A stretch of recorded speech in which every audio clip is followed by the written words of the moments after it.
ঠাকুরগুলো দেখে মার কথা খুব মনে পড়ে গেল।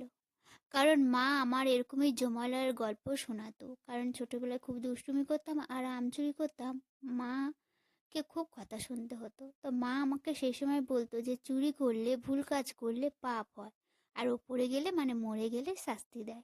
তো আমি তখন শুনতাম না মার কথা। মা ভীষণভাবে গল্প করে আমাকে শোনাতো। মার কথা তো একটুও শুনতাম না। তো আজকে পিয়ালের মেলায় এসে এই মূর্তিগুলো দেখে মার কথা মনে পড়লাম যে এরকমই হতে পারে। আদৌ জানি না যে মরে গেলে এরকমই শাস্তি হয় কি, আমার জানা নেই। কিন্তু মা আমার এই গল্পগুলো শোনাতো। কারণ ভীষণ আম চুরি করতাম তো, আর মার খুব কথা শুনতে হতো।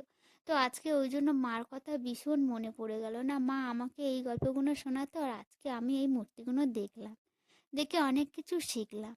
যাই হোক, সামনে দেখে এগিয়ে গেলাম কিন্তু সামনে প্রচণ্ড ভিড়, তাই এই ঠাকুরগুলো দূর থেকেই দেখে নিলাম। রাধাকৃষ্ণ ঠাকুর খুব সুন্দর সাজিয়েছে।